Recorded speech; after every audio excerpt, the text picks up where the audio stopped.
òwúyẹ́ aṣòro sọ bí ọ̀rọ̀. Ṣé tí ìyàwó ọmọ yín bá wù sí ní ikú ṣé lè ṣe ìdáríjì fún? Tí ẹ bá dáríjì ìyàwó ọmọ yín yẹn ẹ nàka sókè pé ẹ ní pa tó bá padà wálé.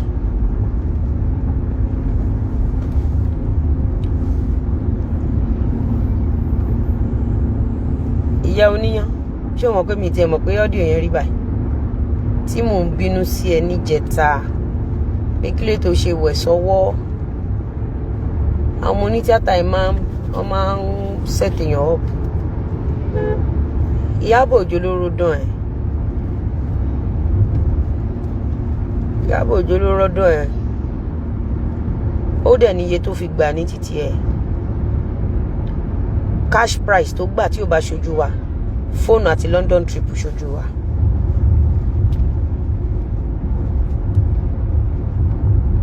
Cash price tí Ìyábọ̀ Òjó gbà tí ó bá ṣojú wa, fóònù àti London trip tó gbà ó ṣojú wa. Ìyẹn ṣojú gbogbo, ó ṣojú gbogbo ọmọ àgbáyé.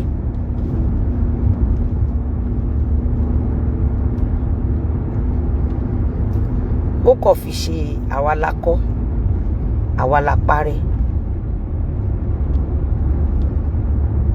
Ìyábọ̀ Òjó ló ń ràn gbogbo kìíní yẹn. Ìyábọ̀ Òjó ló ń ràn ẹ̀. So story tí Ìyábọ̀ Òjó ń kọ London Gist Lover kò kí ń ṣe real story nìyẹn, because audio tó jáde lánàá lady yẹn tún admit wípé òun mọ̀ọ́mọ̀ parọ́ mọ́, òun mọ̀ọ́mọ̀ parọ́ mọ́ at your age, pẹ̀lú bó ṣe dàgbà tó,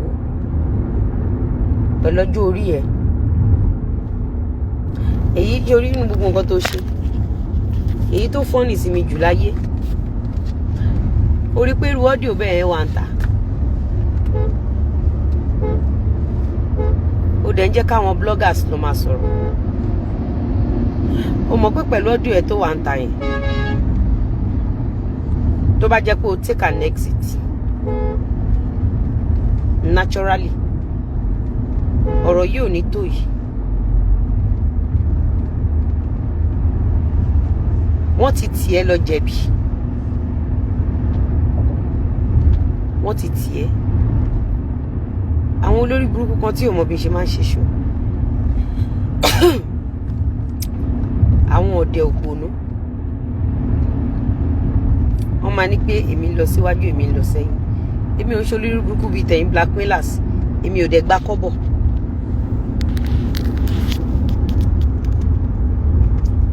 Èmi máa balance story, èmi ò dẹ̀ ń dá sọ̀rọ̀ lọ́rọ̀.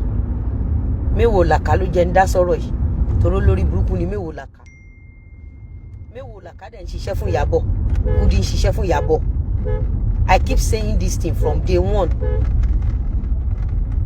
I keep saying this thing. I keep saying it. Baba Oniyan was not part of people that planned the coup together. If she really loves her wife, she won't assign anyone to monitor her. Tí wọ́n bá monitor ẹ̀, báwo náà ṣe fẹ́ exonerate àgbésùn Victor Kayode. Èmi ò bá ń ṣe fracas o. Òtítọ́ lèmi máa sọ.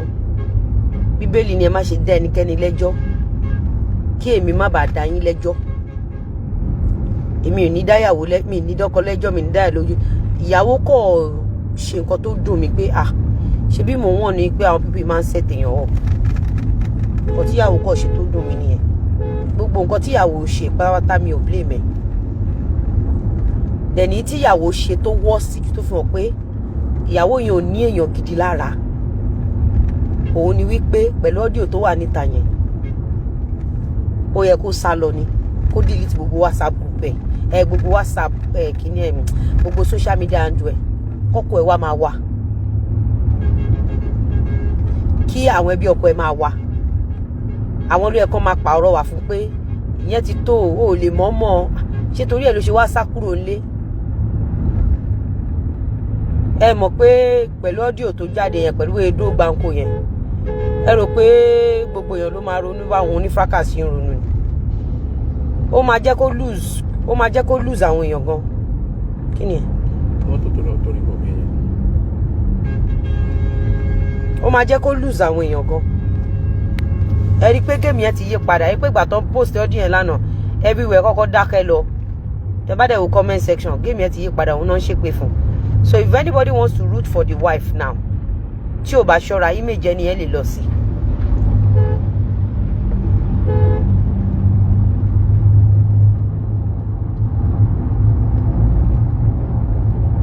Wọ́n set up ni now. Ẹ má gbogbo yín máa ń gbàgbé nǹkan.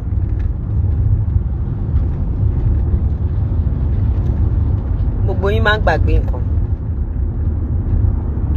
Ńgbà tí Mr. Lawal ṣẹlẹ̀.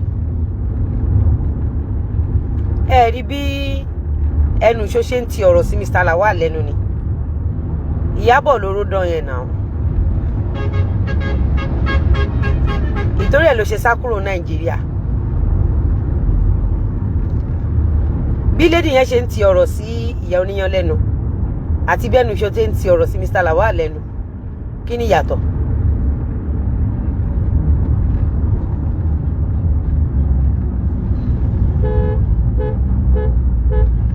Kí ni ìyàtọ̀? Begging the family ó máa jẹ́ kẹ́ lose fan base. Begging the family ó máa jẹ́ kẹ́ lose àwọn èèyàn gidi láwùjọ.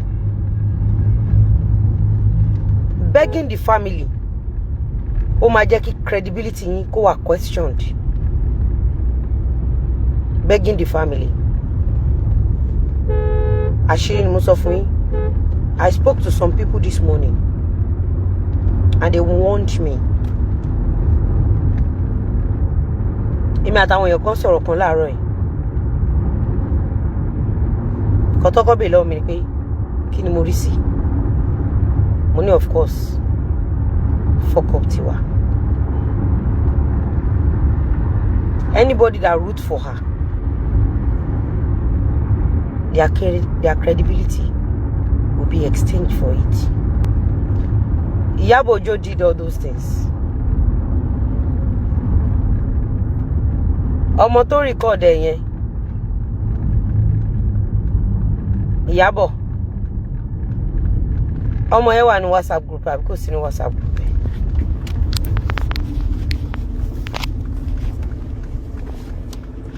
Ọ̀rọ̀ tó dẹ̀ ń jáde lẹ́nu lady yẹn.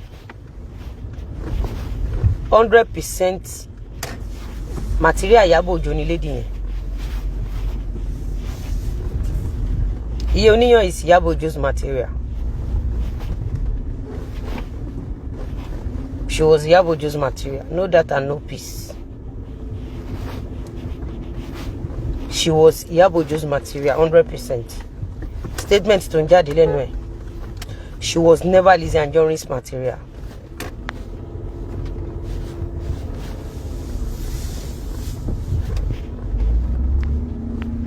And I will give you evidence. Timba, settle down. I'll bring an evidence. I'll show you an evidence. She was never Lizzy Anjorin's material. She was pure Iyabo Ojo's material.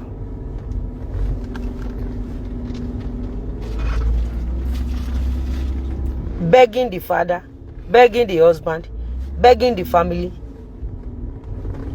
We make someone's credibility